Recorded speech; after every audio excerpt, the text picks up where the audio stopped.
Alright guys, so in this one we're going to hit 3 tips for beginners for Dinkum. We are in the first week of early access. So first thing we're going to talk about is the placement of your town and why that matters. Second thing is purchasing different licenses. And the third thing is how to make Dink, or the currency in the game, at a decent pace for just starting off. Alright, so whenever you drop in, you get to essentially set up where you want your place to be. So I went with a more centralized area towards the center. That way I could easily access my north, east, west, and south towers, which allow you to teleport between one another once you have them fully built. I just don't have the north one built fully yet. So you want to make sure that you're towards the center. You have access to many different crops or animals, fish. So I have a little stream just north of my town, and you just want to be able to have good access to everything. That way you're not cut off by half of the map.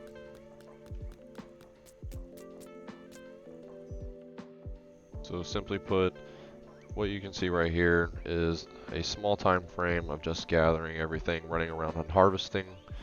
You get a pretty good access to all the different berries, fruits, meats, fish, and so on. So you just want to make sure that your area has high item accessibility.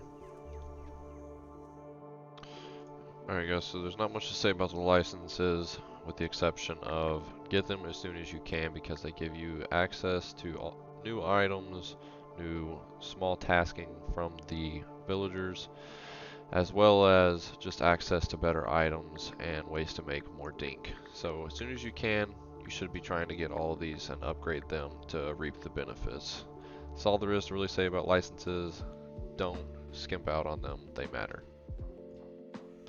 The next thing we'll talk about is how to make good amount of dinks, or the currency in the game.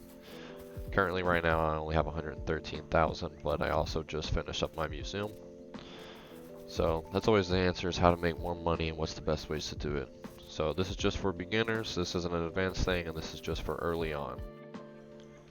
Alright guys, to start this one off, we're going to have a nearly empty inventory consisting of our bug net and an energy giving item. I use cooked cactus fig because my town is in a desert biome and very easily accessible for me.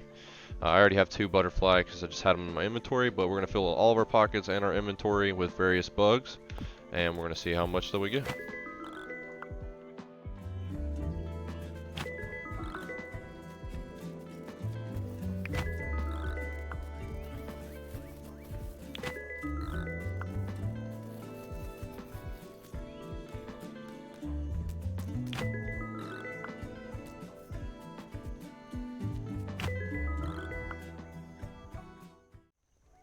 Alright, once your inventory is full of any of the various bugs, you're going to go to John's Goods in your town, talk to John, sell goods, and we're just going to sell them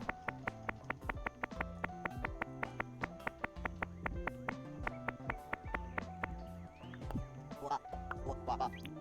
$24,470 dink. It's going to depend on the rarity of the bug that you catch, but for average runs you'll get 15 to 20,000.